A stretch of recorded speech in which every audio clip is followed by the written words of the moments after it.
Vamos a ver entonces las enfermedades en las plantas, que reconocemos que la planta está enferma porque observamos los síntomas y podemos observar los signos. Primero tenemos que tener en cuenta que para que se produzca una enfermedad tiene que haber un hospedante susceptible, un patógeno virulento y se tienen que dar las condiciones ambientales para que se produzca la enfermedad. A este complejo lo llamamos complejo causal de la enfermedad. Ahora, primero tenemos que definir enfermedad. ¿Qué es enfermedad? Es un desorden fisiológico que se traduce en una anormalidad constitucional y que debe ser más o menos prolongado o permanente como para perjudicar la calidad y el valor económico. Entonces, hablamos de funciones alteradas en la planta que se observan como síntomas. Entonces, si tenemos que definir síntoma, hablamos de cambios de forma, color y estructura que ocurren en las plantas como respuesta a la acción de los agentes bióticos y abióticos. La visualización del síntoma sugiere la presencia de la enfermedad, pero tenemos que diferenciar entre enfermedad y daño. Daño, hablamos, cuando es una reacción instantánea generada por un insecto o un agente físico y que no evoluciona. Quiere decir que para hablar de enfermedad, el síntoma que vemos tiene que permanecer en el tiempo. Ahora, ¿cuáles son las funciones alteradas en la planta y qué vamos a observar como síntoma? Cuando la función alterada es la división celular, vamos a observar hiperplasias e hipoplasias. Cuando se ve afectada la absorción de agua y minerales y su transporte, vamos a observar en la planta destrucción de raíces y obstrucción de vasos. Cuando la función que se ve alterada es la fotosíntesis, en la planta vamos a observar manchas, tizones y clorosis. Cuando la función alterada es la reproducción, vamos a observar muerte de flores. Y cuando se ve afectado el almacenamiento de reservas, los síntomas los vamos a ver como afección de frutos, tubérculos y granos. Ahora, ¿quiénes causan enfermedades? Pueden ser agentes bióticos o agentes abióticos. ¿Cuáles son agentes bióticos, los que llamamos fitopatógenos? Pueden ser hongos y organismos afines, virus, bacterias, viroides, fitoplasmas y fanerógamas parásitas. Y los agentes abióticos son las deficiencias nutricionales, que puede ser de nitrógeno, de fósforo. El ambiente puede provocar síntomas en la planta y la contaminación ambiental. Entonces, ¿cómo reconocemos que la planta está enferma? Dijimos que observábamos el síntoma. Ahora, a veces también se puede observar el signo. El signo es la manifestación hacia afuera del agente patógeno. Los síntomas que vamos a observar los dividimos en de tipo necrótico, de tipo hiperplásico, hipoplásico, metaplásico y otros síntomas que ya los vamos a ver.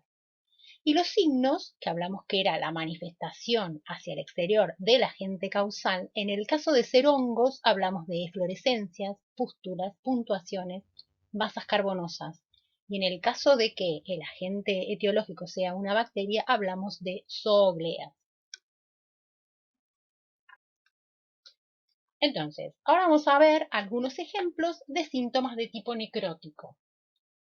Hablamos de necrótico cuando se produce la muerte rápida de los tejidos y según el órgano afectado y la forma de presentarse el síntoma, entonces tendremos diferentes. Por ejemplo, manchas, como vemos acá, ocasionadas por Cercospora microspora o Septoria tritici, que ahora se llama Cimoseptoria tritici.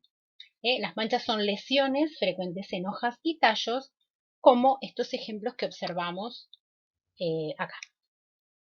Otro ejemplo de manchas en frutos, por ejemplo, Venturia inequalis, que es la sarna del manzano, o en papa Alternaria solani. Dentro de síntomas de tipo necrótico tenemos también los cancros. Los cancros generalmente se producen sobre tejidos lignificados o algo suculentos y son lesiones de tipo crónico, de lento progreso, con tendencia a extenderse, porque son heridas que no logran cicatrizar, tal como se ve en la cancrosis del álamo, ocasionado por Mycophaerella populorum, y la cancrosis de los cítricos por una bacteria que se llama Xanthomonas axonopodis patovar citri. Dentro de síntomas necróticos también tenemos las podredumbres. La podredumbre es una desorganización de los tejidos y posterior muerte de las células por despolimerización de los componentes de la laminilla media y las paredes celulares. Ahora, estas podredumbres, de acuerdo a su naturaleza o al órgano que se ve afectado, pueden ser secas o pueden ser húmedas. La podredumbre del maíz es una podredumbre seca y la podredumbre de las hortalizas, ocasionada por una bacteria que se llama Pectobacterium carotoborum, subespecie carotoborum, es una podredumbre húmeda. Otros ejemplos de síntomas necróticos tenemos los marchitamientos. El marchitamiento es la pérdida de turgencia de los tejidos en toda la planta que se manifiesta por déficit en el contenido de agua. Ahora, estos pueden ser ocasionados por patógenos que viven en el suelo, que atacan el cuello y las raíces. Ahora, la muerte de la planta se puede producir por diferentes razones. Puede ser por destrucción del sistema radicular, que impide la absorción de agua, porque se produce una oclusión de los vasos leñosos por parte del fitopatógeno. Es una acción mecánica de taponamiento que impide el ascenso del agua. También se llaman traqueomicosis o adromicosis, porque generalmente son producidos por hongos. Puede ser toxicogénica, o sea, la excreción de toxinas por el patógeno aumenta la permeabilidad de la membrana citoplasmática de la célula del mesófilo, produciendo entonces un desbalance hídrico. La planta transpira más de lo que puede absorber de agua. O la cuarta causa puede ser embolias, que se forman burbujas de aire en los vasos del xilema, lo que provoca la ruptura de las columnas de agua. Esas son las razones por las que se va a observar la planta marchita. Ejemplos: marchitamiento del girasol, por ejemplo, ocasionada por Sclerotinia sclerotiorum; marchitamiento del zapallito, ocasionada por Fusarium. Y también dentro de los síntomas de tipo necrótico tenemos las autotomías. Las autotomías se generan ante la presencia de enfermedades que provocan manchas. Y este es un desprendimiento del tejido en las hojas afectadas que se visualiza como una perforación.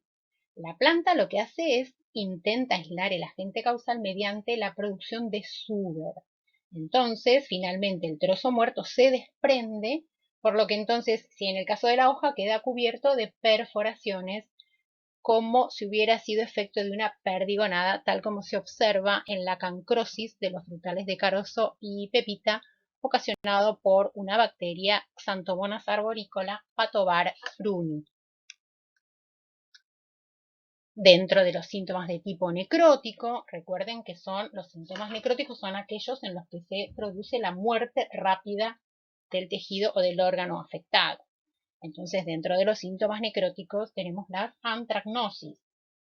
La antracnosis, tal como observan en la figura, la antracnosis del poroto, por ejemplo, son lesiones hundidas que se presentan en hojas, pecíolos, tallos y frutos, generalmente producidas por hongos cuya fructificación asexual es un acérbulo, ya lo vamos a ver. Como ejemplo tenemos la antracnosis del poroto, que lo ocasiona Coletotrichum lindemuthianum, la antracnosis de la frutilla, que lo ocasiona Coletotrichum fragae. Otros síntomas de tipo necrótico tenemos los tizones. El tizón es una muerte rápida y generalizada que sea en hojas, flores y tallos. Un ejemplo es el fuego bacteriano ocasionado por una bacteria que es Erwinia amylovora. Y un ejemplo es el tizón tardío de la papa y del tomate, Phytophthora infestans. Observen cómo se produce la muerte rápida en el caso de observarse en el tizón las hojas. Bien, de la lista que teníamos, dijimos síntomas necróticos, recién estuvimos mirando los síntomas necróticos. Ahora vamos a ver los síntomas hiperplásicos.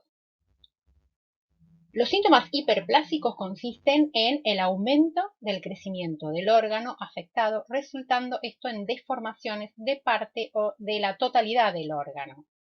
En este caso tenemos que distinguir, de acuerdo a la histología, dos tipos de hiperdesarrollos, que puede ser una hipertrofia, o sea, es el aumento en el tamaño de las células, y la hiperplasia, que es una inducción de la actividad mitótica celular, por lo que se observa un aumento en el número de células.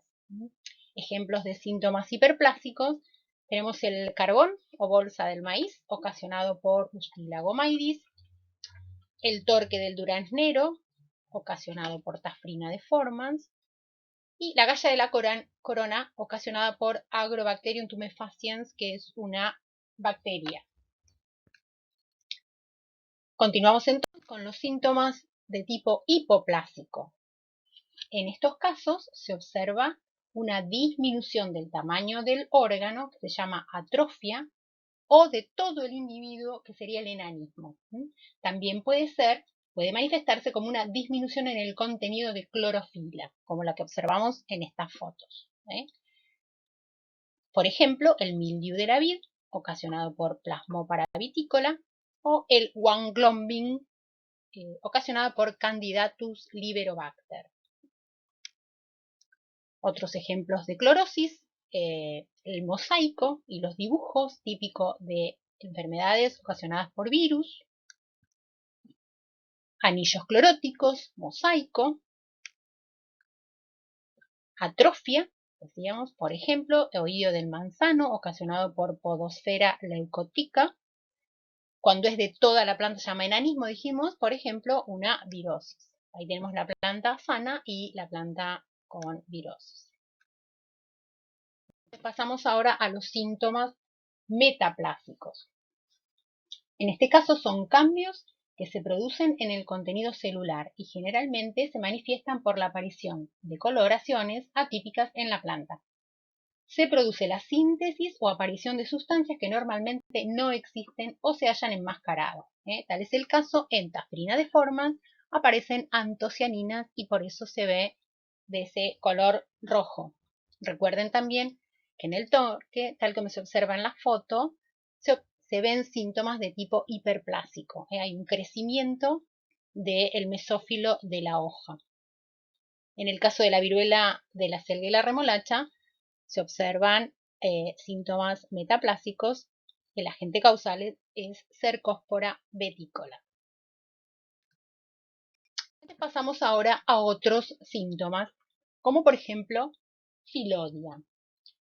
La filodia es una transformación en hojas de cualquier órgano vegetal. Principalmente son pétalos, sépalos y estambres, como se observa. Por ejemplo, lo provocan los fitoplasmas, los virus, y cuando hay un desbalance hormonal en la planta se observa filodia.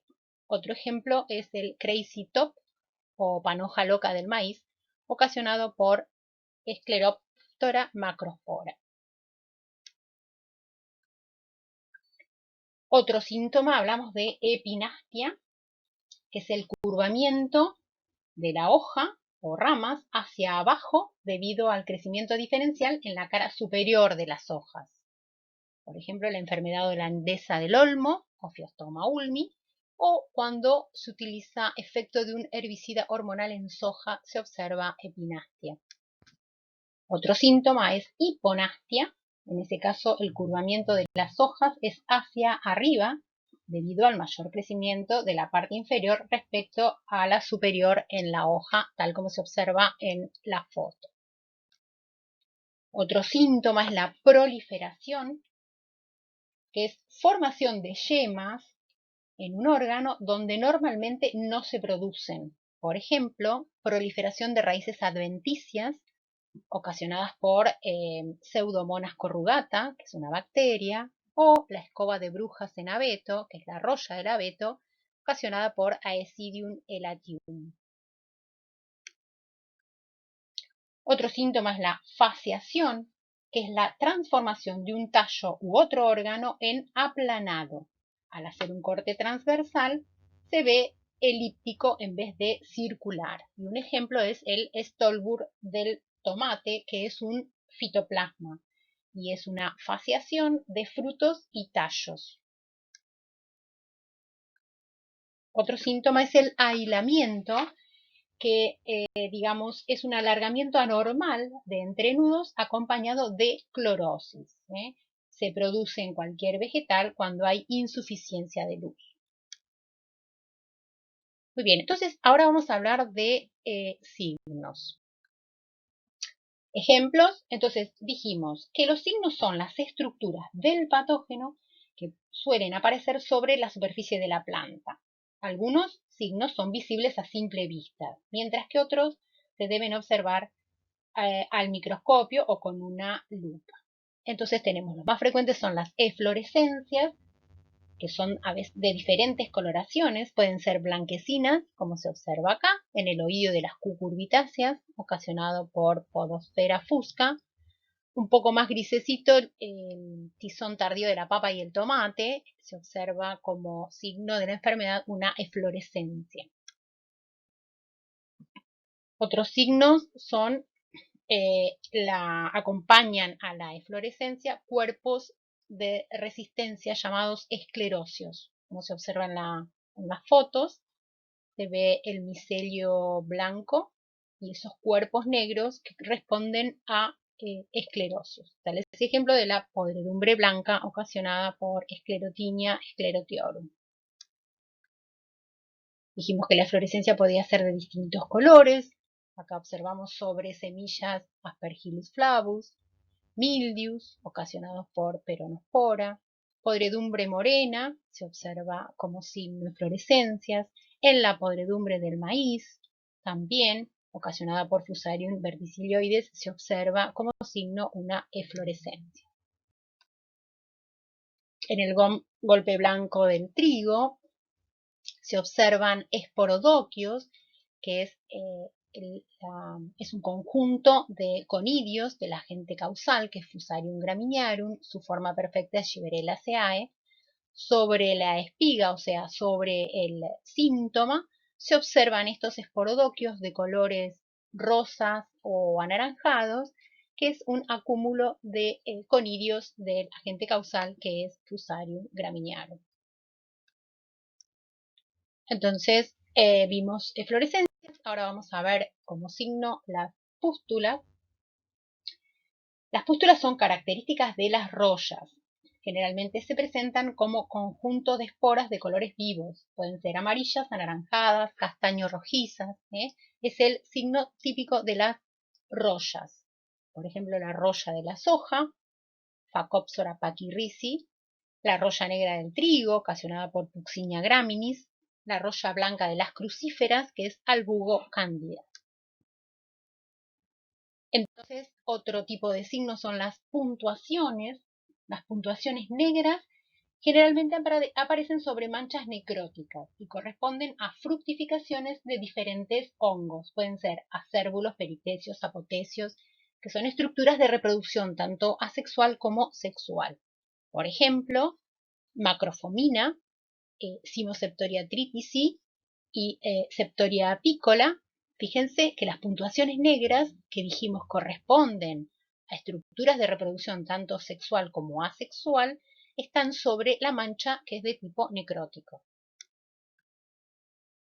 También hablamos de masas carbonosas que se observan en las enfermedades que se llaman carbones, tanto en el carbón volador del trigo, que se observa sobre el raquis desnudo, esa masa carbonosa, y sobre el carbón o bolsa del maíz ocasionado por Stillagommaidis. Fíjense que el grano está aumentado de tamaño, o sea que el síntoma es de tipo hiperplásico y todo el grano está ocupado por esa masa carbonosa de esporas. Y finalmente hablábamos que las bacterias, el signo que se observa de las bacterias son las zoogleas. Acá tenemos un ejemplo en el marchitamiento del tomate, que lo ocasiona Ralstonia solanacearum, y también en el fuego bacteriano ocasionado por Erwinia amylovora, se observa la zooglea, que es una de aspecto mucilaginoso